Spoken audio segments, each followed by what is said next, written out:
All right, Elle, thank you so much for joining me today. I'm so excited. Welcome to the show. Thanks so much for having me. I'm excited always to talk about this topic. Okay, so here is a big one, and it's become a buzzword in our community and all around, and that is thyroid health. So we're going to talk about that today. But before we get rolling with that a little too crazy, because I know we're going to jump down some rabbit holes, how about you tell my listeners a little bit about who you are and how you got into this huge subject? Well, purely accidental, to be honest with you. I think a lot of people that get involved in the health movement have had struggled themselves with something. And so a lot of us, a lot of the health authors have struggled with something, couldn't find any answer from, conventional medical wisdom, had to go figure it out themselves. And therefore we became subject experts. And that's exactly what happened to me. So while I was already a writer, I was in the entertainment industry in Hollywood, where I live in Los Angeles, and had no intentions of ever going into the health arena. But I was compelled to write this book, and you have to follow your passions. And so I was already a writer, like a TV and film writer, basically started off in sketch comedy. And I and all the doctors kept being like, oh, it's not this, it's not that. Oh, here you need the birth control, but like all this stuff. And we can get into the details of that. But the long story short of it is that I live in Los Angeles with some of the best medical care in the world. I even went to doctors that were mentioned, celebrities who wrote books about hormones. I went to the $700 an hour doctors. Nobody figured it out, and everyone left me in the dust. I went to over 24 endocrinologists and doctors in the course of a decade, and I had to solve two hypothyroidism bouts, the second one being a reverse T3 problem, which is even more unknown by doctors. And I had to solve them by myself, literally. Became my own doctor. So I would use doctors for blood work, not listen to anything they had to say, and did it on my own. I ordered thyroid hormone through the internet and literally had to dose myself back to health twice in a decade. I shouldn't have had to do that, but I'm glad I did, because every day that I suffered is worth it, because I've been able to help thousands of people around the world and also educate some doctors. And so it was an accidental journey, but so glad that I'm here. And once I knew the information and had really figured this all out, is when I thought, you know what, it's time to write a book. People would come up to me all over the world and mention thyroid, even if I didn't even bring it up. I'd be on a hike somewhere in Hawaii and like just talking with some chicks, and like someone mentions their thyroid problem. I'm like, up, here we go. And I'm asking them the questions. I'm like, what's your blood work? I'm like doing the whole thing. And I'm like, I should just write a book. So I was compelled to do it when I found really the answers and the connection between paleo primal health and the thyroid system and the feedback loop, which no one had done. So I'm the first in that category. And aside from me, the best-selling thyroid books are written by patients for a reason. We know what it feels like. We understand what it's like to be at ground zero. We understand what it's like to be mismanaged on medication. And we understand what it's like to be completely normal and fine like I am now. So yeah, absolutely accidental. But this kind of is an example of, you got to go with your passions in life. I have another book called Confident as F-U-C-K. And, you go with what, I wasn't intending on being a health writer, but I was so compelled and passionate about this topic. I had to write it. I didn't say to myself, well, that's not what I do. Do you know what I mean? I'm not that. So I think, my life in general has been sort of the twists and turns of following what's in front of you and what you're passionate about. And it really does lead to positive outcomes. I love that so much. And so we'll kind of reverse here a little bit to what you're saying is you're in this area with all of this great medical care, yet you're still not finding answers. And I find that that's a big thing for a lot of people in this world, because even for myself, I was having all these problems and they tested my thyroid, tested it. I think they only tested my TSH, which at the time I had no idea what that even was. And they were like, it's fine. You're good. Then yeah. And were you good, or were you not good? I was not good. And I had been struggling with something that was horrible for a long period of time. My husband and I were trying to have a baby, couldn't get pregnant, heart racing all the time, feeling like I was so exhausted, all of these crazy hair loss, heavy legs, all these crazy things. And they're like, your blood work looks just fine. You're good. Right. Well, so most doctors are uninformed, and they're steeped in outdated protocols from 1973. That's 47 freaking years ago, dudes. You know what I mean? So the biggest lesson that I can teach anybody, which is a lesson I had to learn myself. The reason I'm an expert in this and the reason I help people all over the world in this is not because I have a medical degree. It's because I went after it with perseverance to solve my problem. The same goes for everyone else. I don't care if you've got a doctor with a double Harvard, Oxford degree. It doesn't matter. Do not put your hands and your complete healing power in the hand in someone else's lap. It's not going to work. It's going to backfire on you.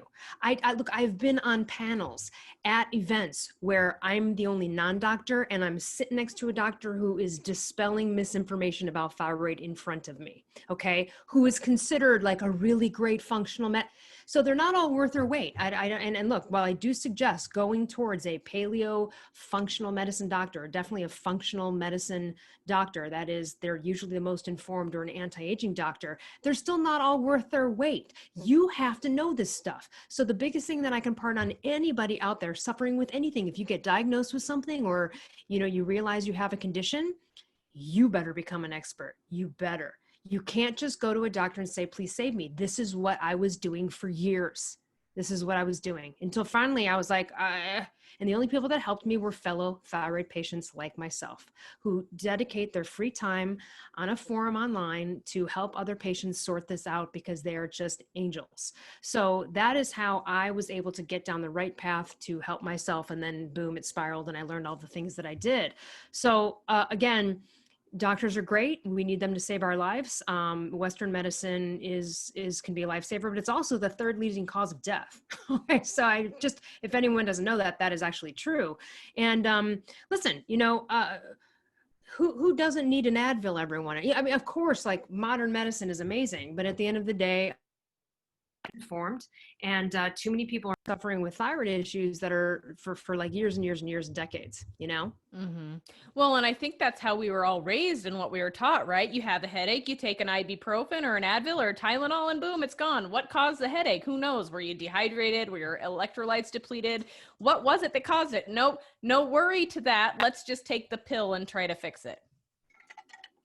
What's going to happen is when you go to a Western medicine doctor and a doctor on your insurance that only has about 15 minutes allotted to you, you're really looking for a pill or a prescription or surgery. That's it. They're not invested, nor do they care, and they will patronizingly laugh at you. Mm-hmm. If you're like, well, maybe my B12's low, they'll laugh at you. They'll think mm-hmm. like you're a joke, because they think the stuff doesn't matter. And they're freaking wrong. Mm-hmm. They're wrong. Okay. So, and that's why they fail. And that's why those patients end up going to the functional medicine doctors, the doctors who go above and beyond, who are looking at the full system and the full connection, looking at root causes, looking at how to support the body in multiple ways, including diet and nutrition.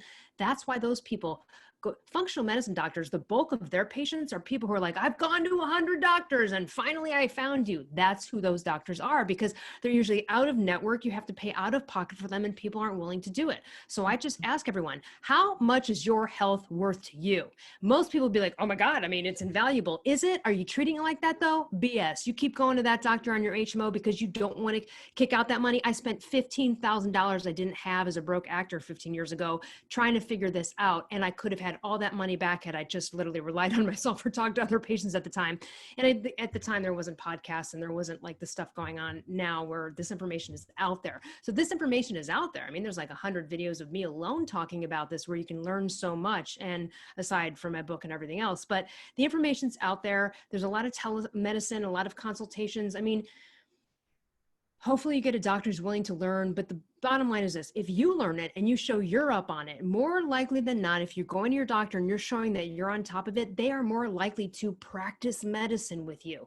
Okay. They are more likely to go, all right, well, I'll try that. I don't know it. I didn't learn that, but I'll look into it.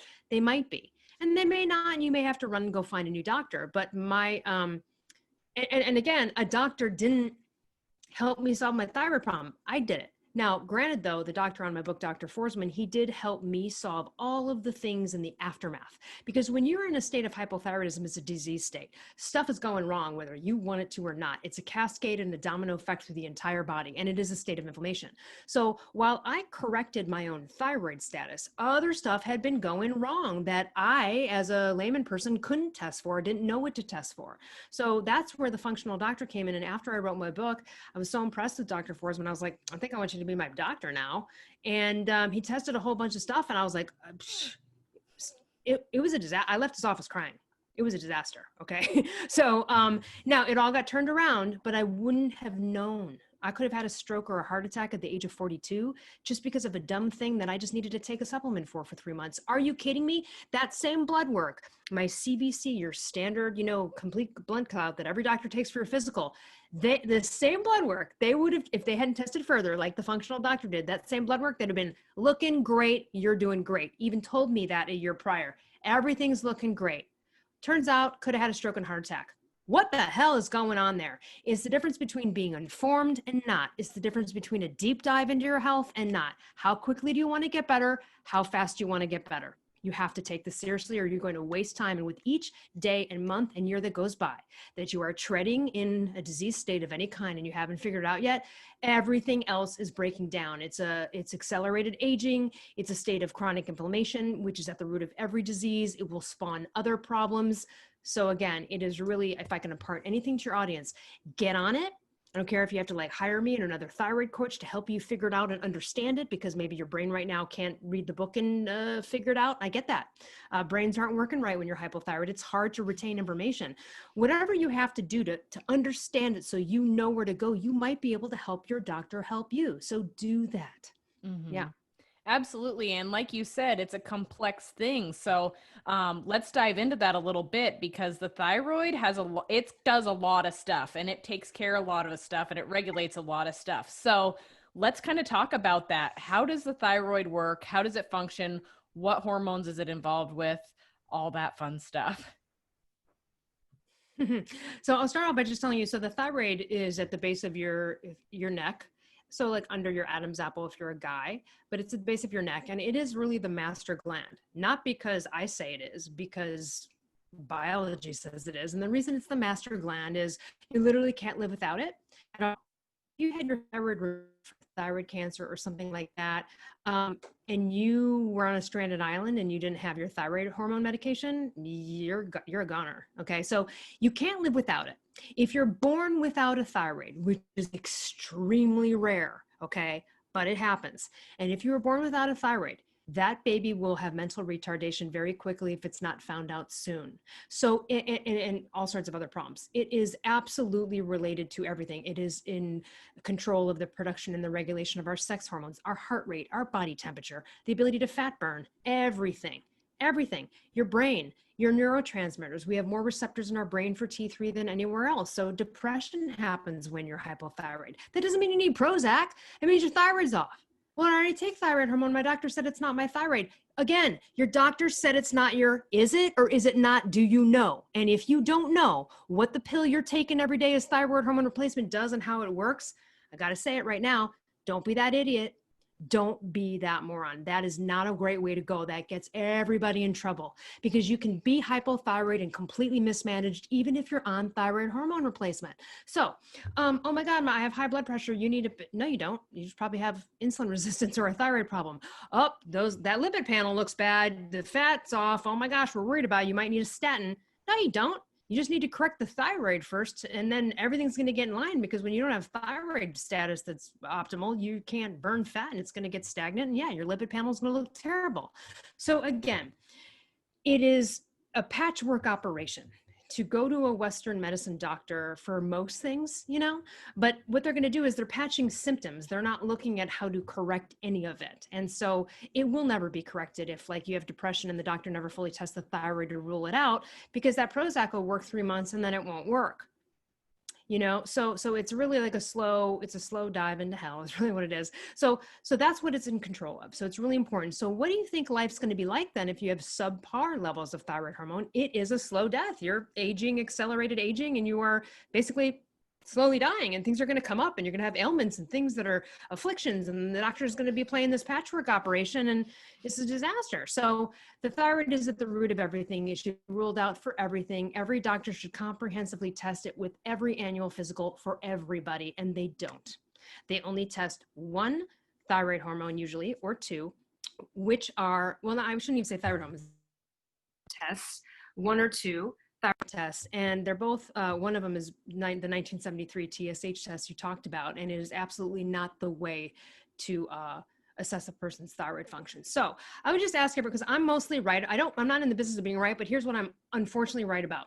If you're out there and you're like, you've got ailments, you're like, no, it's not my thyroid. I challenge you, go back and look at all of your labs with your doctor.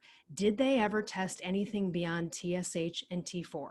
Did they ever test anything beyond those two things? And if they didn't, I hate to tell you, you are with an uninformed doctor, and you better run or you better get educated, or both.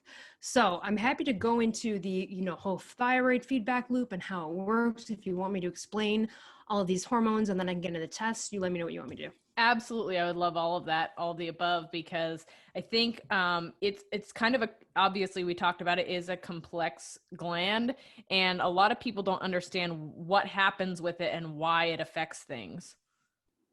Okay, so the most important thing before I get into the details of this is I just want to let everyone know, I have a philosophy degree. I hate math and science. I do. Like, I don't even want anything. So don't worry about it. I'm going to say some things where you're going to be like, what? This is actually not complicated, but you can always rewind it and like listen to this over and over again. But the tutorial that I'm going to give you, and of course this is in my book and everything, but this is really important to understand. And you can understand it on a theoretical basis. You don't need to understand like biology to get this. Okay. So here's how it works. First of all, I would like to say this before I get into the feedback loop, which is the most important thing for everyone to know is that the biologically active thyroid hormone, the only biologically active thyroid hormone, is called T3. Okay. And T3 is very powerful. It is an extreme fat burner. If I were to take like a ton of T3 right now, I could give myself a heart attack. Okay. And again, if you have a low T3, you've got a really low pulse, you're a disaster. And sometimes in the absence of T3, your heart has to work harder. So, you can have a combination of low and high pulse, but essentially that's really what matters. And that test, and I'll talk about that in a minute, really corresponds with it. So T3 is extremely powerful. It is it's like throwing gasoline onto a fire. Okay. So we have this whole elegant feedback loop to sort of control and manage how T3 is dispensed throughout your body. And I'm going to go through that right now and tell you, and these are related to thyroid tests as well, but I can get into that at the end. So this is how it works. The pituitary is at the base of the brain. And essentially the pituitary, you can look at it like a sensor. And when your body starts to get low in thyroid hormones, the pituitary shoots out a signal called the TSH. Now, that stands for thyroid stimulating hormone. It's also the 1973 test that nobody's thyroid status should ever be judged by, and that will become clear at the end of this conversation, at the end of this little tutorial. So the signal gets sent out. It's just a signal. It's a wake-up call. The TSH gets sent to the thyroid. And it's like, yo, wake up, start to make thyroid hormones because we're sensing that she's low in them. Okay. This, by the way, this is how like a normal thyroid works, right? Okay. So people are normal. So then the thyroid, the signal gets sent. TSH gets sent to the thyroid. The thyroid goes, if it's doing its job right, of course, this is a scenario where everything's working right. It goes, oh, okay. Hey, thanks for the signal. And it starts to pump out a lot of T4 and a little bit of T3. And I'm going to explain why and what those mean in a minute. So T4, as I just explained, T3 is very powerful and very fast acting. And it's like fire almost. And it is metabolism. And so, for example, bodybuilders will overdose on it and jam themselves with it to lose as much fat as humanly possible before a competition. It's really dumb. They can give themselves a heart attack. They can screw up their thyroids. It's stupid. I never suggest it. But again, that's how powerful of a fat burner it is, right? Now, side note on that, people go, great, I got fat with hypo. Just give me a bunch of T3. I'll just keep taking doesn't work like that. It'll backfire on you because we are Goldilocks as humans, not too hot, not too cold. Cold would be hypothyroidism. Hot would be hyperthyroidism, which is overactive, too much. Okay, so back to the feedback loop. TSH sends a signal, yo, wake up thyroid. Thyroid goes, great. And it releases like 80 to 90% or more of T4 and a little bit of T3. What does that mean? I just told you that T3 is like the juice. This is the stuff we need to actually live. So wow, what's T4 mean? T4 is the storage hormone for T3. The reason your body does this, it's very protective because T3 is so powerful and sort of short acting. So T4 builds up And as your body needs it throughout the day, it will convert into the thing that matters, the only thing that matters, which is T3, okay? Because I have lived my life without T4 in my body for like, I don't know, my gosh, 9 years now or something like that. It's not necessary to life. All that matters about T4 is that it converts into the thing that matters, which is T3. So normal working thyroid, signal sent TSH to the thyroid wakes up, pumps out a bunch of T4, a little bit of T3 throughout the day as you need it. Your body will convert the T4 into the T3. Now, whatever is not used of that T4 that was pumped out and not converted, like whatever was unused, will kind of get fleshed out through a system called reverse T3, which is the opposite of the active hormone, meaning it's kind of just like, oh, okay, she's had enough. Well, we're not going to convert anymore. So we're going to kind of flush it out and we're going to make it into an inactive form. And this is like a really elegant feedback loop. It happens all the time. Here's another situation where this happens. Reverse T3, meaning opposite of the active, is like an emergency brake for the body. So let's say you're starving yourself. Okay, so whether you're on a stranded island, you're starving, or like you're over dieting and you're over exercising and you're starving yourself. Okay, in that scenario, the body is trying to save your life, and so it's going to be like, oh my God, we are not going to convert any more of this T4. You see how reverse T3 is there to kind of save you? Because it's like, we don't want to make her hypermetabolic. She can barely get any food right now. Oh my God, we don't want her to burn any fat. And so it's going to kind of not convert into the active and it'll start to convert more into the reverse T3. So that's a helpful thing. Reverse T3 is not bad unless it gets out of hand. And I'll talk about that in a minute. So that's what happens. We've got TSH, T4, T3, reverse T3. That's also the exact tests you need to get. Free T3, free T4, not T3 uptake, not total T3, TSH, free T3, free T4, reverse T3. I'll talk about the Hashimoto's antibodies in a second, but the comprehensive thyroid panel is basically about 6 thyroid tests and like a couple peripherals like ferritin, which is iron storage, B12, vitamin D, things like that. But for the most part, there's 6 tests, 4 I just mentioned, and 2 Hashimoto's antibodies tests. So we'll talk about what Hashimoto's is in a minute. So that's kind of the basics. Now, the problem is, okay, so here's the problem. So if a doctor just tests the TSH, they're missing the whole entire game, because how a patient feels corresponds to the free T3 test. That is just how that works. Also, most endocrinologists who are dummies, they only test TSH and free T4 or total T4. So here's the thing. The signal sent, the body pumps out T4. That's great. Those levels can look great. Is the shiz converting? Is the T4 converting into the thing that matters? Okay. So if you don't take the test, now then we take it a step further. So there are some doctors that know better than most. So they'll do TSH, free T3, free T4. That sounds great. But if they're not testing the reverse T3, then they're not fully informed. Because if you have a patient, and I had a reverse T3 problem, T4 is the only thing that actually converts into reverse T3. And sometimes people over-convert. So you don't even have to be on thyroid hormone. You could just be an individual in this world. Maybe you got heavy metals. Maybe you're just extra stressed because you're in medical school. Maybe you're going through a bad divorce. Maybe you're over extra, whatever the stress is of your body, that stress, whether it's, internal or external, the body's going to go, whoa, whoa, whoa, we're down in this bag. We are going to over convert it into the inactive form because worry.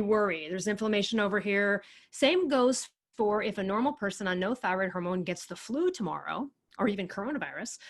In that scenario too, the body would probably dial a little bit back and maybe convert some into the reverse T3 because like the body's got a fever, there's inflammation going on. And so again, T3 is temperature, T3 is heart rate. So again, in that scenario, these are reasons why your body might want to dial it back. It's kind of like an emergency brake. So it's a really elegant system because you don't want too much T3, you don't want too low T3, and this is the way that this whole feedback loop kind of manages that. And it's a beautiful, elegant system. And the T4 can be seen as like a slow release mechanism almost, you know what I mean?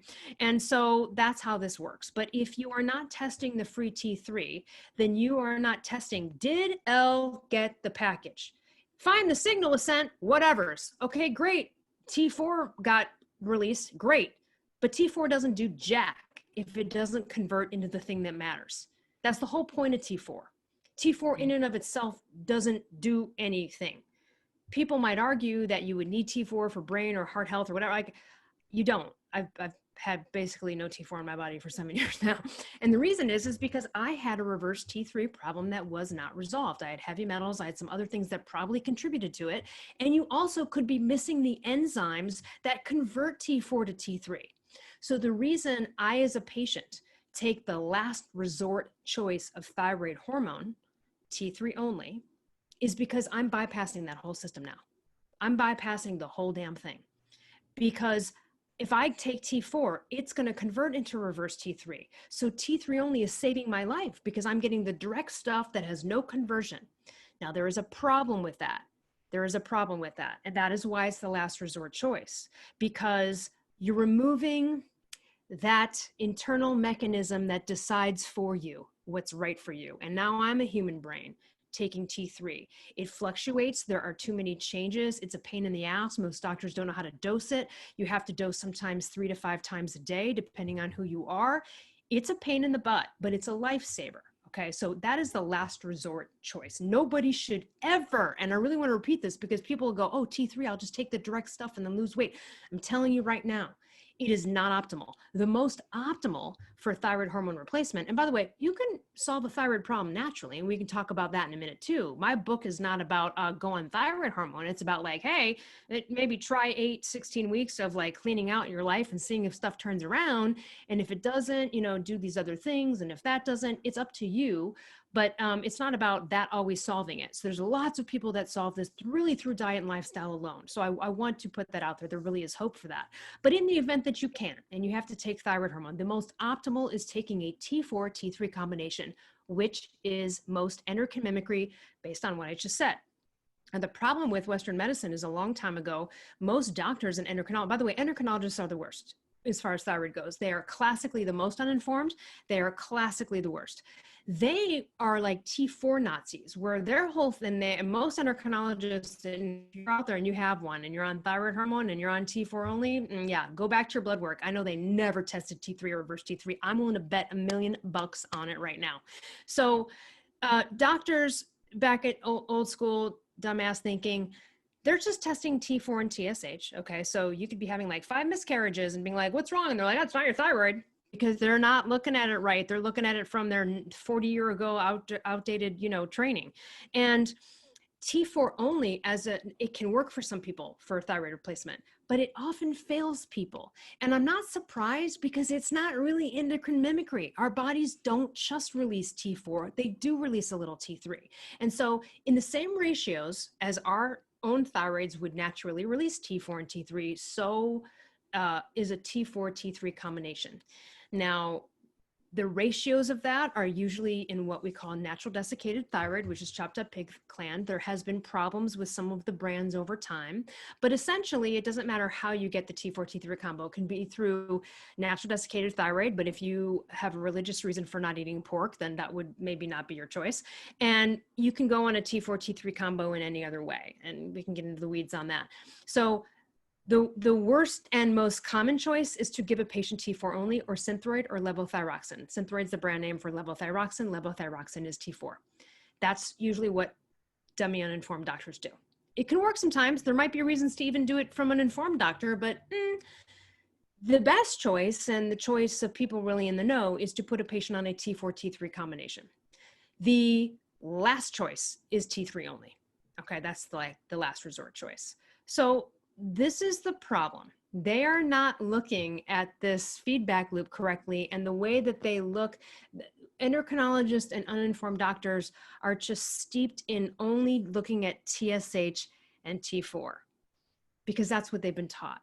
And so they just don't know better, and they didn't look further, and so they're mistreating patients all over the world. And you might be listening, and you might be one of them. Mm-hmm. At one point, yes. I absolutely was. So that's the whole feedback loop. Now, let me get into Hashimoto's for a second. So I mentioned the test. And by the way, I have a free thyroid guide on my website. Go to elleruss.com. You don't need to buy my book. It tells you all the tests to get that I just mentioned. It tells you like how to maybe call the doctor's office, what questions you ask to see if maybe they know what they're talking about. It's not always going to be foolproof, but you at least maybe do some elimination there. So there's all ways you can get hypothyroidism. You can get hypothyroidism from overexercising and undereating, which is called euthyroid 6 syndrome. It's basically, again, like I told you, the primal body's like, oh my God, she's got no fat on her body. She got no nutrients. She's running from danger. And, obviously, and so you'll have low everything. You'll have a low TSH, low free T3, low free T4. That could be euthyroid 6 syndrome. It's essentially a starvation mode. You could be born with hypothyroidism. You could be getting it because you had heavy metals and all sorts of other things that were screwed up, and Epstein-Barr flare-ups that are crazy that could have ignited it. Lyme's disease. I mean, there's a million things that could trigger a thyroid situation. It's not about, and sometimes, of course, you do want to try to get to the root, and this is about solving it naturally and seeing if you can go in that direction. There's people that exhaust that, and then they go, all right, I've tried everything, and now I got to do this. So you could also have the autoimmune form of hypothyroidism, which is called Hashimoto's. So I don't have Hashimoto's, but Hashimoto's does have a little bit of some different caveats to it. So let me explain what Hashimoto's is. First of all, there are 2 antibody tests for this. Most doctors don't know this. So most doctors will only test one of them. You can be positive for one and not the other, or positive for both. So it is a big mistake for doctors to just test one. So let me just review the standard thyroid test. TSH, free T3, free T4, reverse T3. Now, you always also want to rule out Hashimoto's. Not every time. If you're negative for it the first time, that doesn't mean you need to get tested every year. But I mean, if you're positive for it, you need to check in. So those tests are TPO, the thyroid peroxidase antibody, and then TG antibody, which stands for thyroglobulin. Again, you can be positive for one, not the other. If I had a choice to be positive for one, it would be the TPO because it is less offensive to life. The TG antibody is problematic. So you do need to get tested for both. Most people do not understand. This just happened the other day. Hiking with a friend. He brought one of his friends who's a woman. We're talking. She's overweight. She's like, oh yeah, no, my doctor tests free T. I go, no, I'm not buying it. The tests come back. For the past 25, 30 years. Nobody tested anything but TSH and T4. Finally, we got her test back. She had a reverse T3 problem.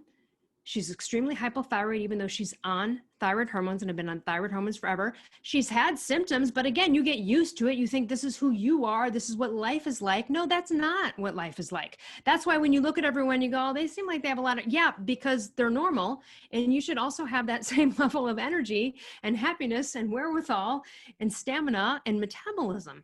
So if anyone ever tells you, well, you're always going to struggle with this because you've got hypothyroidism, no, that's not true. I heard someone say to Oprah, heard Oprah say once on an interview, she goes, yeah, my doctor told me I'd always have weight issues because of hypothyroidism. And I was like, oh my God, can someone get Oprah on the phone? She's got uninformed doctors. Now you would think that's crazy because she's worth $1 bajillion, but that is the point. Mm-hmm. It doesn't matter. I went to all the specialists. She probably went to in LA. They didn't know because she's seeing the best endocrinologist probably at Cedars-Sinai or whatever. They don't know. So even she's getting this information, but she probably thinks, well, I've got the best doctors in the world. I've got the best that money can buy. Mm-hmm. Money doesn't mean anything in this equation. Neither do degrees. Harvard, Yale, I don't care where they came from. I've met some of the most uninformed doctors with Ivy League degrees. Means zero. So everyone really needs to know that. So again, you're not going to be struggling with things. If you're like, well, yeah, I have hypothyroidism, so I struggle with, cut yourself off. That just means you're not optimized. That means you are with the wrong doctor. That means something else is going on. Never excuse anything to hypothyroidism because it is fixable. You might be with a dummy doctor. You might have been with dummy doctors for 30, 40 years. I've met several of those people, but it is solvable. Okay. So that's really important. So you got to get tested for the 2 Hashimoto's tests and rule it out. Here's what Hashimoto's is. Your immune system, if you have Hashimoto's, makes a mistake and it just starts to attack the thyroid like an enemy.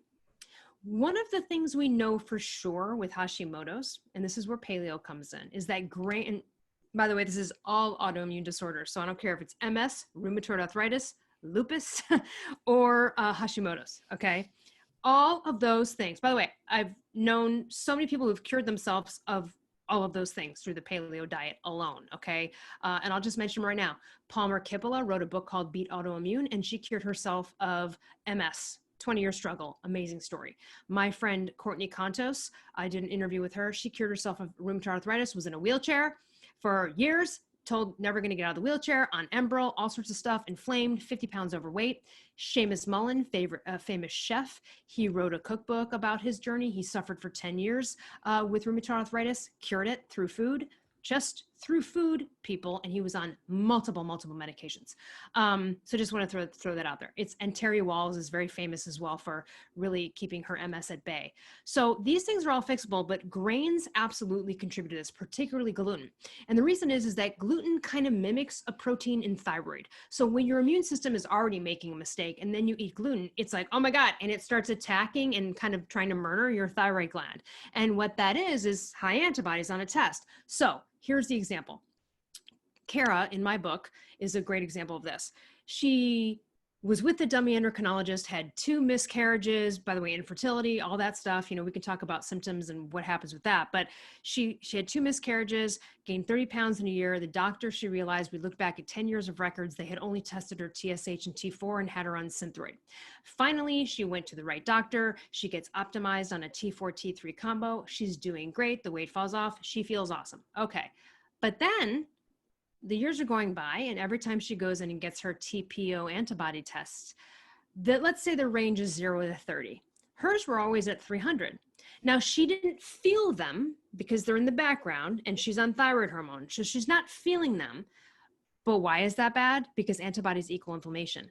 Why is it also bad? Because her doctor, here's a perfect example. Her doctor was able to get her far enough, was way more informed than the endocrinologist who was a dummy for 10 years, but then still didn't understand the missing piece, which is you can actually do something about the antibodies, and you want to, because you don't want antibodies. They create more inflammation, be getting more autoimmune issues, be getting more problems, higher percentages of chances of increases in cancer, etc. You don't want them. The goal of everybody who has antibodies with anything, rheumatoid arthritis, whatever, you know what I mean? Now, my friend Courtney, who cured herself of RA, if you test her blood for RA, they don't even show up. And she was told by doctors she'd have to spend her life in a wheelchair. What the F is that, guys, right? That's crazy, okay? Because they just don't know better, all right? And she didn't know better at the time, right? So the goal is to get them to undetectable levels or as low as possible. So in Kara's example, for example, and that could be for a lot of you out there, she's not feeling them, but they're there. So they're hurting her. They're a state of inflammation. When I finally gave her this information, and she was one of those people that's like, I'm never giving up pasta. I'm never giving up grains. So I was like, I should not gonna take this well. and she went paleo, and again, had a couple of cheats, you know, went to New York, had some pizza, whatever.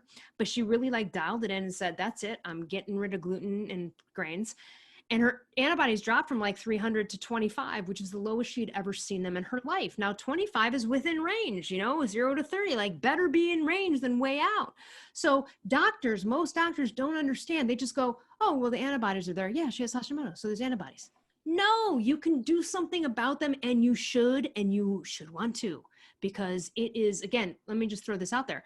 Women who have Hashimoto's, particularly, again, flaming Hashimoto's, where like the antibodies are high, have a higher incidence of chances giving birth to kids with autism disorder. I mean, this is no joke. So, you know, so that's why you want to do something about them. So you always want to rule this out. You have to get these 2 antibodies tested, because even though, yes, paleo is wonderful and I recommend it for everyone, it is our DNA prescriptive diet as humans, you might have to take it to a stricter level if you have Hashimoto's. There are people that follow what's called the autoimmune protocol. Not all the time, but if somehow going standard paleo doesn't work, you've got to look further. What does that mean? The autoimmune protocol is really designed, it's kind of an elimination, not diet per se, but for example, people with autoimmune disorders have noticed that even things like foods high in histamines affect them, like cinnamon. People don't even think about it. People are putting cinnamon in their coffee every day. Well, okay, well, you got antibodies, you got inflammation, you might need to look at that. The thing is things like paprika, seasonings with red coloring in them, nightshades, tomatoes. They might really have to limit dairy and be extra strict on grains, gluten, etc. And by the way, gluten's in everything. If you go to like a standard barbecue place, their barbecue sauce has gluten in them. So gluten, we know for sure, triggers the antibodies of most autoimmune disorders. Okay. particularly gluten, but in general, there's corn glutens and everything else. So even gluten-free cookies, gluten-free this, it can have BS in it. So if you have Hashimoto's, you want to know that because you want to be tracking the antibodies, you want to be getting them as low as possible. And there is a responsibility and a part you play as the patient from what you're putting in your mouth to what goes out the other end. So, that's on you, and no medication. Just in Kara's example, she's on the medication. She's feeling great. She's living a great life, but kind of dying in the background without knowing it because she's got these antibodies and didn't know until I came around with studying this book that, okay, this is something she needs to work at. And now she knows. So she's like, great. So, she still may cheat or have something here and there, but it's not a part of her regular life where it was on a regular basis. She wasn't even being affected or felt any effects of them. Again, sometimes it's unbeknownst to you, but it's in the background, and it's the silent killer in the background. So that's why you need to know about it. And that's why you need to do everything you can to lower those antibodies. That is the goal for someone who has Hashimoto's. Now, on the other side of that too, sometimes people with Hashimoto's, if caught early through diet and lifestyle, can nip that in the bud and keep it controlled and not ever go on thyroid hormone replacement. Not always, but sometimes. There are people who maybe in a range of 0 to 30 for one of the antibodies, maybe they're at like 14, but they feel great because they're eating well, they're doing the right supplementation, they're living the right lifestyle, and they don't need thyroid hormone replacement. That's possible too. So, especially with Hashimoto's, you catch it early and you get in there. You got to get in there. But because it's an autoimmune disorder, the hypothyroidism is already inflammatory. So now you have like an autoimmune extra fire on it. And again, they all can have the same symptoms, but sometimes Hashimoto's can have worse symptoms, particularly with aches and pains and things like that, and inflammation. So, yeah. And I mean, I would like to touch on that a little too, because I feel that, like I said, for a very long time, I was being tested for things. They said I was totally fine.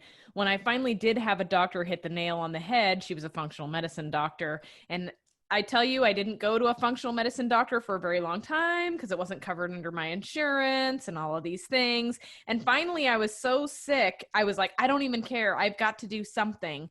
And I go to this functional medicine doctor, and that is when she tested my TPO, which was through the roof. It was in the thousands, which is very bad. okay, there you go. Yeah. Perfect example of how crazy high it can get. Yes, it can get that high. So the range for your TPO was 0 to 30. In the thousands is like your body's screaming for bloody murder. Yeah, absolutely. And, I feel that at one point I had controlled it through diet, but one thing that I was not controlling was the physical and mental stress I placed on myself. I was a bodybuilder for many years. I pushed my body very, very hard. I dieted a lot. So here I already had this underlying thing going on that the doctors couldn't narrow down. And I controlled it really well through diet. And then I started doing extreme exercise and extreme life and extreme everything. And guess what? My body just gave me a big old FU. It was like, sorry, honey, we're not doing this. And that sent my Hashimoto's out of control. Is it controlled now? We're getting there. I have to be very, very mindful of how much stress I place on my body. I don't. Okay, so you're not on thyroid hormone replacement. I am. Yes, I am. Oh, you are. And so I am on thyroid hormone replacement. However, my TPO still remains a little bit on the high side. Have you ever tried LDN, low dose naltrexone? No. Do you know about it? No. Oh, well, yeah. This is where all functional doctors might not be worth their weight. You need to talk to your doctor about it. So do you have my book by any chance? I don't. I need to go buy it. Okay. Well, you don't need to, but here's the thing. At least Google Gary Forsman, Elle Russ, LDN, just those capital letters, LDN, Elle Russ, Primal Blueprint, whatever. And an episode is going to come up where I talk all about LDN with Dr. Forsman, who's the doctor on my book. But on the last page in my book with the Q&A with Dr. Forsman, LDN is called low dose naltrexone, and has to be compounded. And when I say low dose, 4.5, it is it's given to drug addicts, alcoholics, I forget, some kind of drug addiction people in higher doses that prevents them from, like, they'll get sick if they drink alcohol or something like that. But in a very low dose, it's been seen to be one of the safest, cheapest ways to lower antibodies of all kinds, shrink cancer cells. So I did a whole podcast on LDN. That is something, if I were you, I would go to next. Sometimes you need a little help. This is really, really an amazing thing, and you can be on it forever. It works out to be about $1 a pill. 4.5 is the lowest, but you don't need to start there. That's the high of the low end. You could start with 1. You can start with 1 milligram or 0.5, and you usually take it at night. And again, anyone listening, if you have antibodies that are out of control with any disorder, but can't lower them through whatever, that is the way to go, because again, you still want to get those down. And this is a very safe, effective, incredible, life-enhancing thing. It can improve sleep. I have so many friends that have been on LDN. Sometimes you might just need to be LDN for a while, get the antibodies down, fix some stuff, and then maybe go off and then you're good. But it has knocked antibodies in half within a couple of months just on 1 milligram for people. And again, for you, that's the goal. You want to do everything you can to lower it. So doing all the stuff you can with diet and exercise, that's great, but it hasn't worked. So you are a candidate for going to the next level. So please listen to that podcast. Again, I wish I could pull up like the episode number, but again, you know, if it's you just all right, I'll find it. I've been diving into things. And naltrexone is spelled Naltrexone. Low dose naltrexone. So again, 4.5 being the maximum, and you don't have to start there. You could start at like 1 or 0.5. So that's nothing short of miracle for people. And again, something really important, but you need to know a doctor who understands compounding pharmacies, because it has to be compounded, etc. But really, really cheap, really worth it. And again, something that is, it's happened with lots of my friends. They get better, they lost weight, they feel fine, but damn it, those antibodies are still in the thousands or really high up there. And that is when, again, you don't want to mess with what's going on in the background. Your body, that is just like your body's trying to kill you, and it's just inflamed. So look into that. That could be an absolute game changer for you. It could be the absolute last solver of the problem. Sweet. I like it a lot, because that's been a fun thing. I'm like, hoo-hoo, I'm at 160 now. I'm doing really good compared to how I used to be. But let's put this in perspective. 35. Well, 160 is really good. Yeah. Yeah. Well, 160 is really good. If you're at 160, that's great. But you know, you never know. You could always try low dose naltrexone, a tiny amount for like a few months, and just go, do I feel any better? And like, do the results match? And is this worth it? I mean, it's not a crazy thing. It's not like some crazy medication. It doesn't have a crazy side effects. It's like so safe and tested. It's given to cancer patients to shrink tumors. It's like, actually, it sounds so wonderful. I wish I had Hashimoto's so I could take it. But it's just one of those things. So you might want to look into that as a hack for just a few months to go. Sweet. And then you maybe afterwards you're like, nah. Awesome. But maybe you're like, wow, it got it down, and I feel better, and I'm sleeping better, and I noticed this went away. It's worth a shot. I would look into it. Very interesting. Thank you for that. So back to our feedback loop that we're talking about here. And we talked about lab work. I think we covered that pretty well. In this feedback loop, it's also controlling so many other things. This thing, like you said, it's a thermostat for our body, including our hormones. And I think so many people walk around with dysregulated hormones now that affects all these other things. And then they start taking all of these other medications for these dysregulated things like cholesterol and blood pressure and all these things. And then it affects their hormones even further. I mean, we have men walking around with man boobs and a big old belly because they're taking high amounts of cholesterol medications and things. So can you tell me a little bit, and my audience, a little bit about how this works? Okay. So here's what happens. So like you go to the doctor because you have like irregular bleeding in periods, or you're a man and you're not getting erections, or like whatever the hormonal like symptom is, right? You know, heavy bleeding, miscarriages, infertility, anything gynecological at all, endometriosis, polycystic ovarian syndrome. Is it really that, or is your thyroid causing it? Because I had polycystic ovarian syndrome too. Did I have it? No, I temporarily had it because my thyroid induced it. Once I fixed my thyroid, I've never had a problem since. But I had developed a polyp and a fibroid in my uterine lining at the time that had to be surgically removed, all because I was treated by uninformed doctors for a couple of years until I figured it out. So again, how many miscarriages have you had? You have infertility. I mean, anything gynecological will manifest with women almost immediately, and then men too. So not getting erections. So here's the thing: a guy, like for example, I had a client come to me. He was like in his 20s, and he had low testosterone, and so the doctor was like, "Oh, well, we'll just give you testosterone." No, no. What is causing the low testosterone? The thyroid was. So here they are trying to patchwork and give him the thing that he's lacking without understanding that if they just corrected his thyroid, the testosterone is going to go right back up. So when it comes to female hormones or male hormones, you don't dig around with that stuff until you have already assessed the thyroid, made sure it's good, fixed it, see if it turns around. Then, yeah, then if there's still a problem, but usually there won't be. Now, the only time that's not the case is like a woman going through menopause. Okay, yeah, you're 52, shit all just went to hell in a handbasket. Like, yeah, okay, that, you know, you can correct the thyroid, but like that's not coming back. Okay, so that's a time in life where, okay, that's obvious, right? But I'm talking about a woman in their 30s, for whatever it is, you know, I don't care if it's like you have horrible PMS. It doesn't matter what the hormonal stuff is. It could even be acne, anything like hormonal. First of all, diet. But let's say you are strict paleo. Let's say you are really clean. Okay, well, you got to test the thyroid because it's the precursor to all the sex hormones. So again, it's like anything else.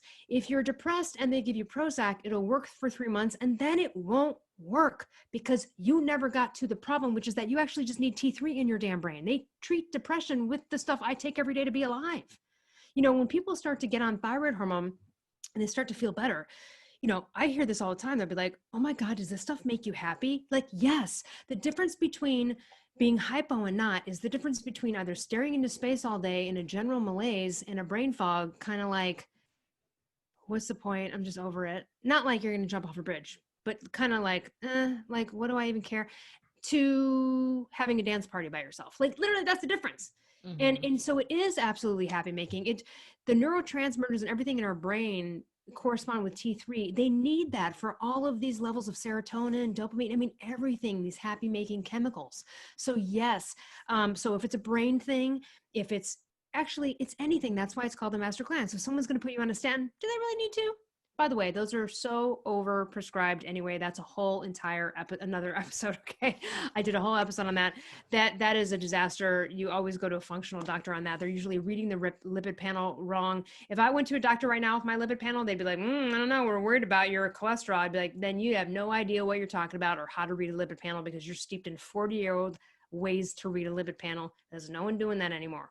So a lot of people are unnecessarily scared into thinking they have cholesterol issues when they actually don't and haven't for 10, 20 years, but their doctor keeps being like, ooh, we got to watch that. Ooh, we got to watch that. No, you don't. You got to go back to school. That's what you got to do. You know what I mean? You need to go learn some more things to the doctor. So again, anything with hormones, I wouldn't take any exogenous hormones.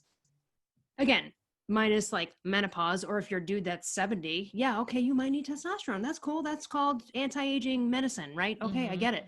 But other than that, anything that hormonal can be turned around. So when you go to a doctor and I was misdiagnosed with polycystic ovarian syndrome, and people go, well, what do you mean misdiagnosed? Like, what kind of dummy doctor? No. I would have diagnosed myself with it too. I absolutely had it, 100% had it, but no one was like, why? Why is a 30-year-old with perfect gynecological health, history in her family great? Why is she have polycystic ovarian syndrome? When I corrected my thyroid, I've never had a problem since. Never needed to have that problem. But guess what that doctor was willing to do? That doctor wasn't testing my thyroid. So the doctor was like, oh, you have polycystic ovarian syndrome. Oh, we need to give you metformin. We need to, again, it's all a patchwork. You always go back to the thyroid. It is the master. If that's off, it's all off. I don't care if it's your energy, your sex drive, your face, your skin, sore boobs. It doesn't matter what the ailment is. It's almost all related. High cholesterol, depression, it doesn't matter. So let's talk about that a little, because we're talking about how it's all related. What are some of the big signs of people possibly having a thyroid condition? Well, I have like over 40 symptoms in my book. I think I had like 30 of them or more. I'll run them down. The one that are most obvious to people is inability to lose weight no matter what you do. incessantly gaining weight no matter what you do. So I know that sounds like the same thing, but again, some people aren't even trying and they're gaining weight, and some people are trying and working out and they're still gaining weight or not losing weight. So Which that's a big, goes, yeah, sorry to interrupt there, but which goes back to calories in isn't always calories out either, like all of these so-called experts say, right? well, Because, not in the presence of a thyroid condition. Absolutely not. So and if you have a thyroid condition, it doesn't matter if you ate one piece of lettuce every day, you're going to get fat. yep, yep, absolutely. And so It that's doesn't matter how many calories. one thing that drives me absolutely crazy is you have all these people out there preaching stuff and saying it's not your hormones, don't blame it on your hormones, don't blame it on this, don't blame it on that. It's all calories in, calories out, which is absolutely incorrect if you have a thyroid ailment. 100%. Now, I will say this though. Once you correct the thyroid ailment, whether naturally or like me, take thyroid hormone every day, then you are normal. Then yeah, then it is kind of, well, it's the type of calories you and I would say. We know it's not just calories and calories, it's the quality. Okay. You can't eat all vegetables all day long and expect that to work out for long term, right? Even if it's low calorie. So you're going to be missing nutrients, you're going to be tired. So it's the quality of the calories, right? But at that point, then that paradigm actually is more valid. Because now that I take thyroid hormone and my thyroid levels are normal, I have a normal metabolism like everyone else. If I eat too much, I get fat. And if it works. Mm-hmm. That's why you never blame a thyroid problem on this, because that means, well, you haven't fixed it yet, because you should have a normal metabolism at this point. Mm-hmm. If you fix your thyroid properly, you should literally have a normal metabolism like everybody else in this world. Mm-hmm. So getting back to calories in, calories out, right? The list. So the weight gain. So now sometimes people don't gain any weight, but then they'll have exhaustion. So it really is a level of exhaustion. It could be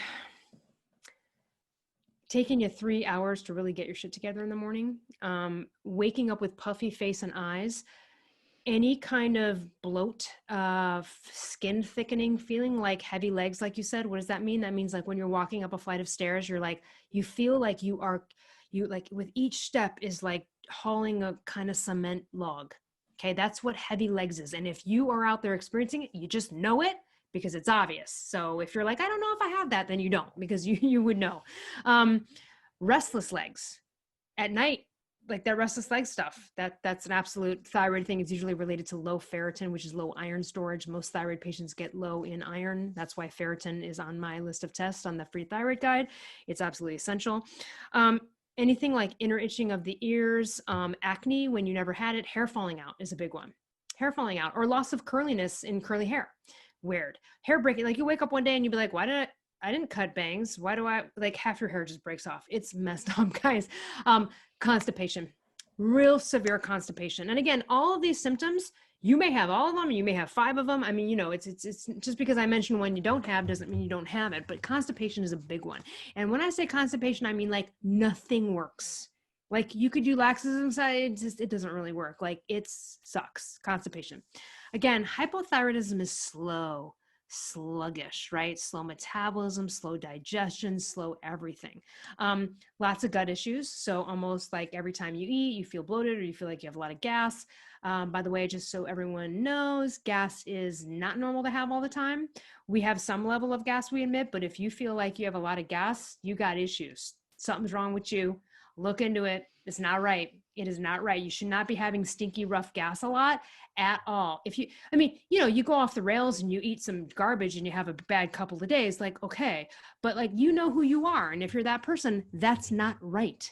It's not healthy. Something's wrong with you. So gut issues always happen, constipation, cracked skin, dry cracked heels. Another random one is on the right index finger. Don't know why it's the right index finger. This is just something as a thoroughfare I've noticed with other patients. On the right index finger, if you can see this and you're watching now, on the side, like on the side of my finger, it would be dry, scaly, and cracked to the point where no matter how much oil you put on it, no matter what you do, and that's a weird one, but it's one that I point out because people will be like, oh my God, I heard you say that. And that's how I figured out that. And when I had a second bout of hypothyroidism, that's when I knew something might be thyroid related, because I saw that and I'm like, uh-oh, but I'm on thyroid hormone. How could this be happening? How am I having a thyroid symptom? I'm on thyroid hormone. I didn't understand it, but I was having a reverse T3 thyroid problem at the time, which essentially is hypothyroidism, regardless of whether you're on medication or not. So What else? Oh, any issues with sex. So whether it's like my sex drive never changed, but things were weird. So again, like whether it's abnormal bleeding, you should have regular periods, all that stuff if you're a woman. If you're a guy not waking up with erections, that would be a sign. Another sign with guys is they get low in DHEA too, and so do women. But so you'd have trouble sleeping, you'd have trouble recovering from exercise. That is a sign of low testosterone and low thyroid. And so that's for the guys. For the women, it'd be anything that manifests itself gynecologically. Again, maybe it's horrible PMS, horrible bloating, bad sore breasts. Let me explain brain fog and the brain thing, because this stuff's really important and it usually does hit the brain. So this is how I describe brain fog. Everybody listening has had a moment where they had a cold and they had a stuffy sinuses, right? We've all in our life had this happen. I don't care how old you were, you had it happen to you. So we all know how that feels. And what that feels is like, not forget the pressure part of it. I'm talking about the part where, you know, you're home, you're blowing your nose all day and you're just like staring into space. Like nothing's fun. Nothing really, like you don't really want to do anything. Like even watching a movie is not like nothing's fun. You're just, it's like brain dead, shitty, you know, everyone kind of knows that feeling. That's what it's like without the stuffiness. And you could get yourself into a car accident. I mean, it, you know, you could be spacing out and like just fogged out. So brain fog is not good. Also, too, we have more receptors in our brain than anywhere else for T3. So it starts to affect your coordination. So I'm extremely athletic and coordinated, always have been. But when I was hypothyroid, I'd be tripping over everything, knocking over my glass of water, bumping into stuff. That is a total hypothyroidism symptom. The other thing, too, is messy handwriting.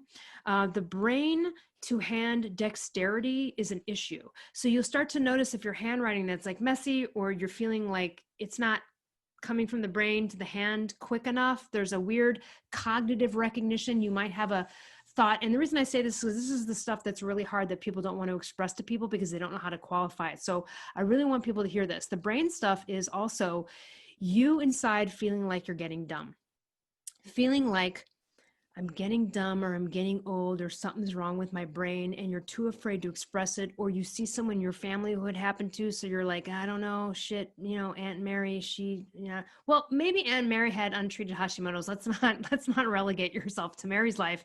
Okay. Aunt Mary just may be a disaster. That's not you. But at the end of the day, that's the stuff that people don't understand how to explain. And so I like to say that because every time I've said it, somebody has been like, oh my God. So it can also be a general malaise. So it's like, you're kind of like want to give up on your dreams. You're not motivated and excited about the stuff you used to be. Another sign, often adrenals get really screwed up. You get adrenal fatigue when you become hypothyroid. And so a sign of adrenal fatigue, which almost always happens in patients, is being overwhelmed by multitasking, just being overwhelmed. Like, so right now I'm not hypo because I take the right medication, blah, blah. So I could do like 100 things in a day and not be overwhelmed by it, right? I mean, we all have our moments, but you know what I mean? But this is like the feeling like you want to cry because you have to do a few things and get a bunch done in the day. And like, it's overwhelming. It's just too much. It just feels too much, whether it is or not, whether you have the time to do it. That's not the point. It feels like you want to cry. I want to cry thinking about how I seriously, it makes me sad thinking Me because too. it sucks. It really sucks. The other thing too is that usually adrenal issues go hand in hand with sensitivity to light, sensitivity to smells, and sensitivities to sound. So if you start noticing you're like, turn it off, you know, like you can't deal with noise and light, things are too bright, you know, or smells. Like, I mean, at the time when I was really hypothyroid, like I have a friend who wore a perfume and I was repelled. Like I couldn't even be in the same room with her. I had to even say, when you're around me, can you stop wearing the perfume?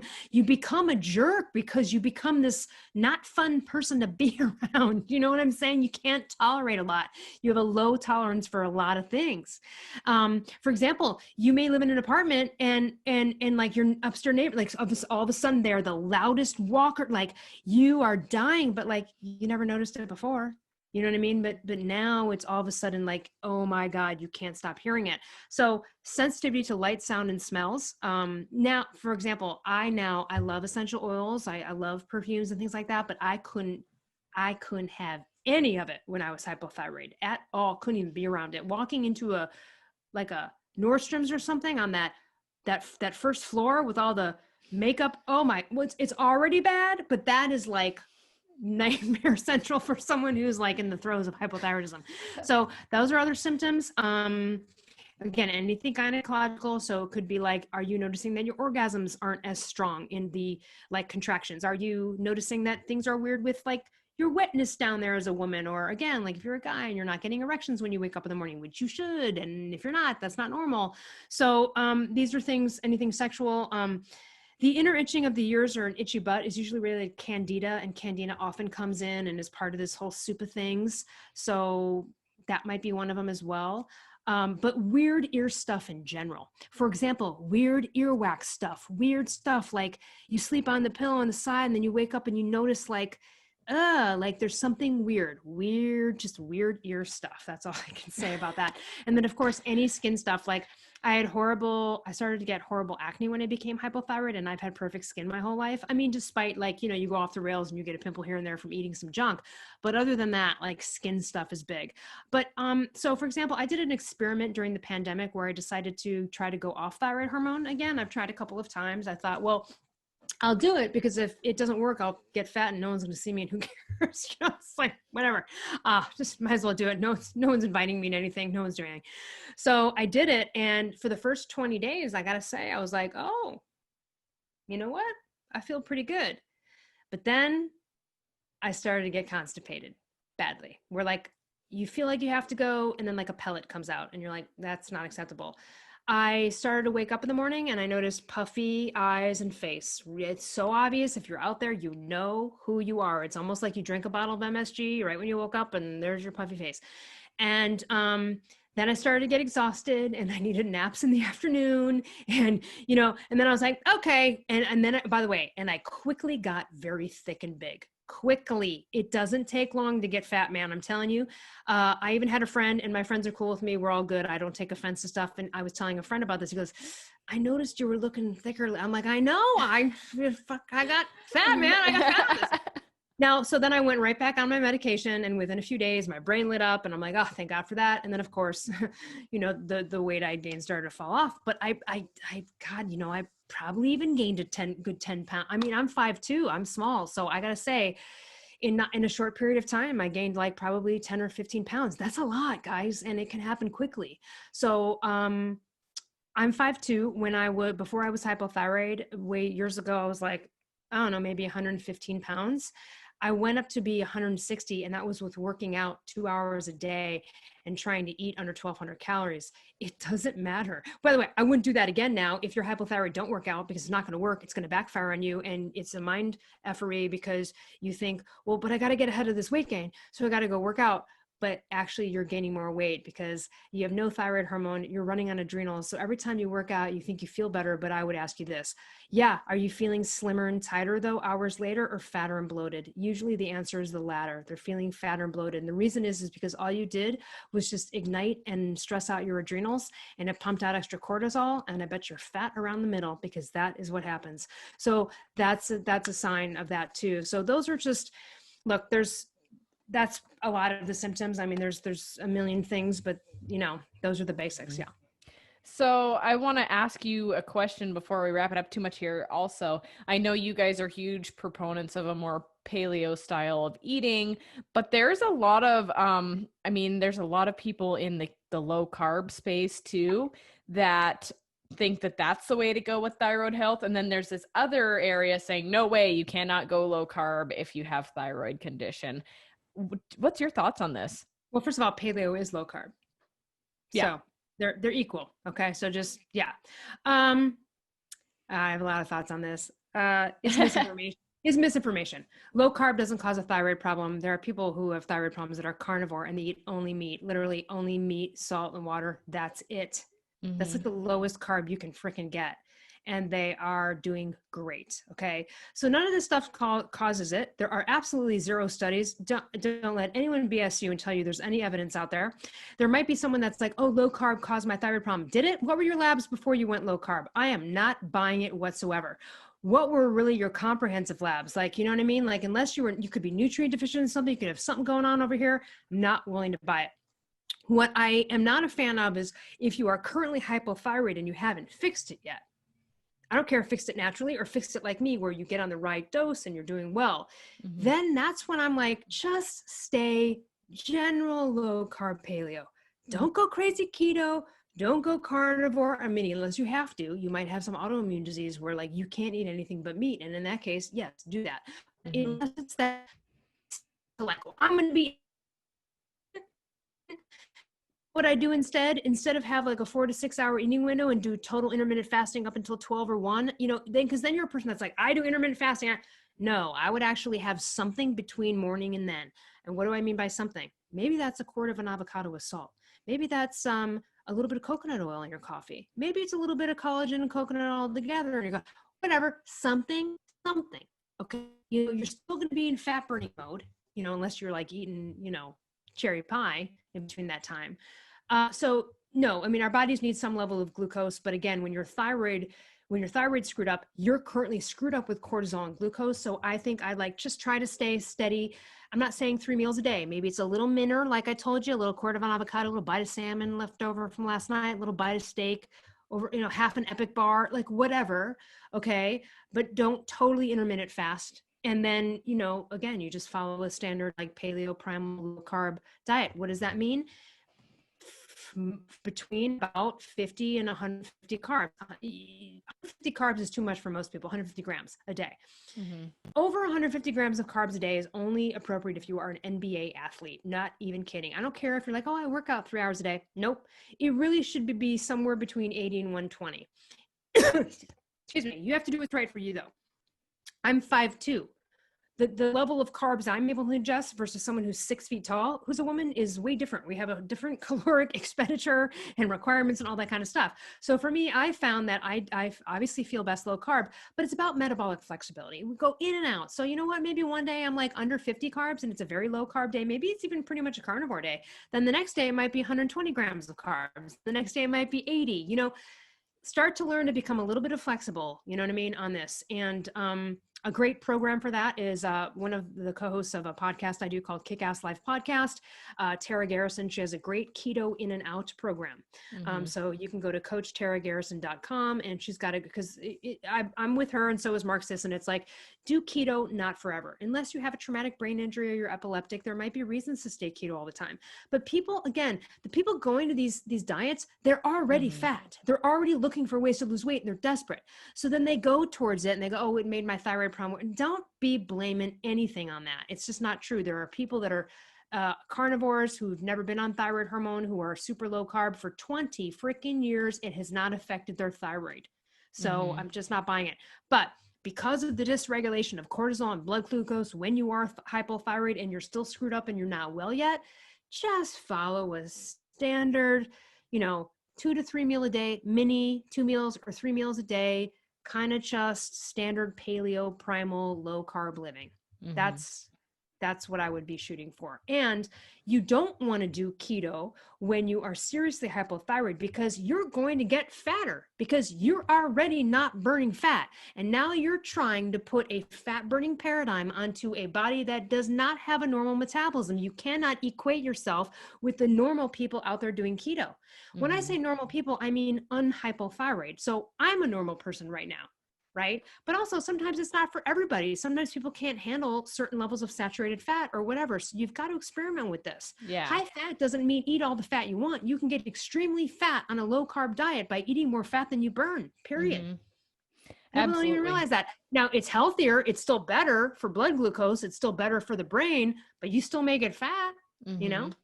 Absolutely. And I love that you say that too, because there's a lot of people out there trying to lose weight and they're drinking or trying to even get into ketosis, and they're getting their bulletproof coffee and they're filling it with all this stuff. And it's like, listen, you're just going to burn that fat that you just ingested rather than burning your own, which can be problematic if you're trying to lose weight. That's right. I mean, at some point, you want to use the fat off of your thighs and your body to fuel you. So, if you're talking about losing weight, you might have to mitigate the high fat, moderate protein, low carb paradigm to maybe more of a moderate fat, moderate protein, you know what I mean? Or some days lower fat than others. Then you're burning the fat off your body. Let's say you get to the point where you're like, I am doing killer. Got like perfect body percentage fat and feeling great. Yeah.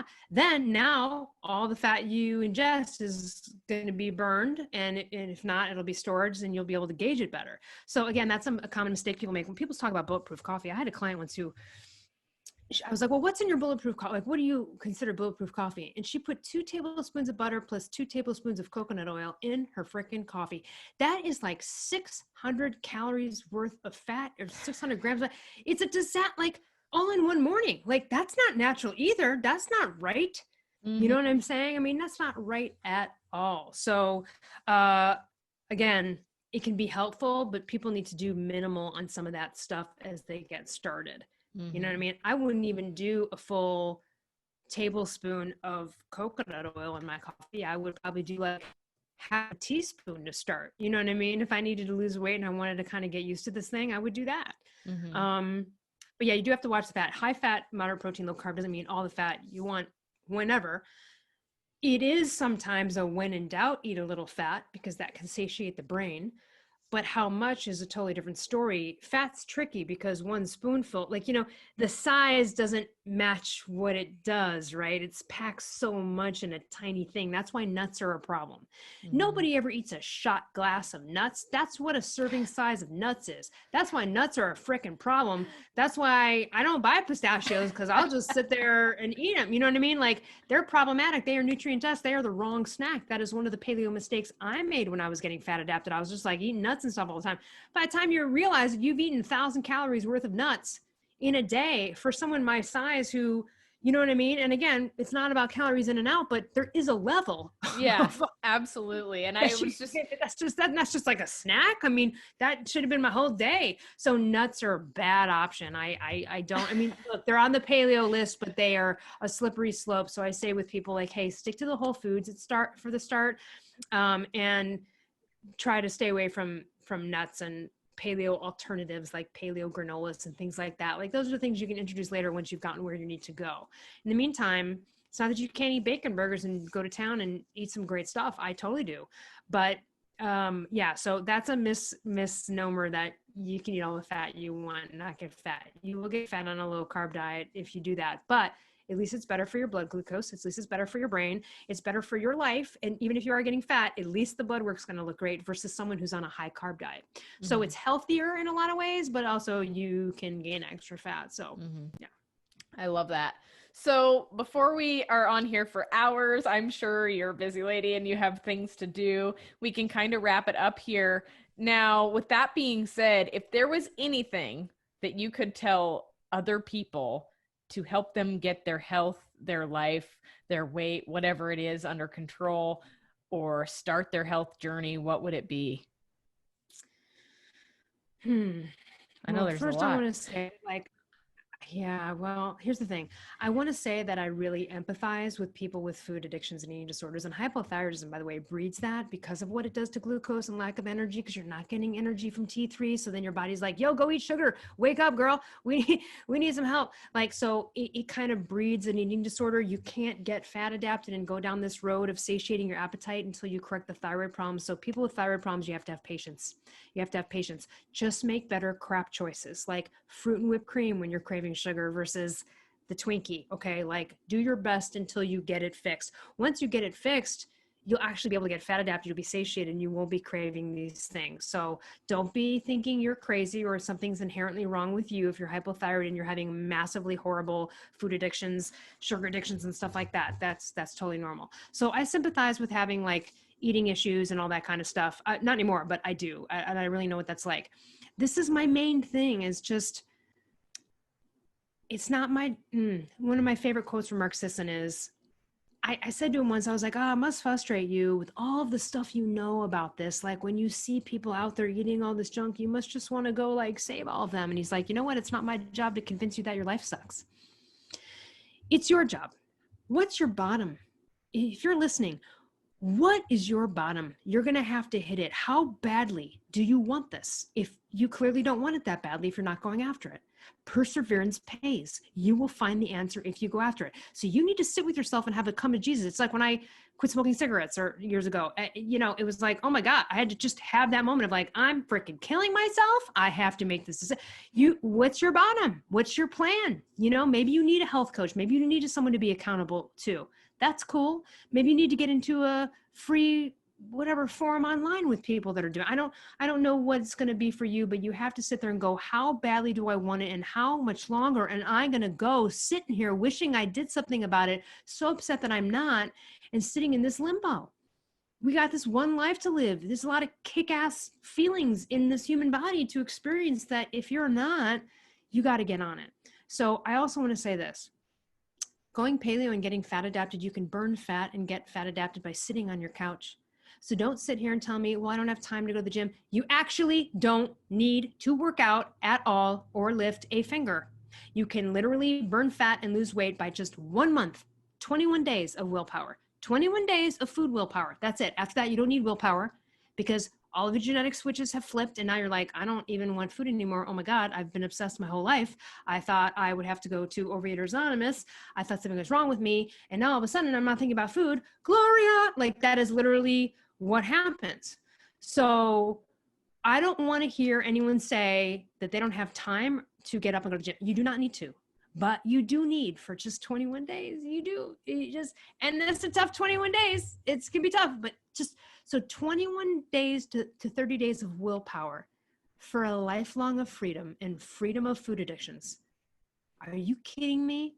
It's for real, dude. I experienced it myself. Most people do when they go down this path. It's worth it. So I don't care if you're 400 pounds or you're 150 pounds. Being a food addict and being a sugar addict, it's the same thing. It's the same personal hell. So it doesn't matter if one's working out or the other. You can do it. So there is no excuse because you don't have to go to the gym. And I never want to hear that out of anyone's like, well, I don't have time to work out. You don't need to. Not an excuse anymore. If you're on an old paradigm, like some, Weight Watchers or South Beach or whatever, like, yeah, you kind of do have to exercise.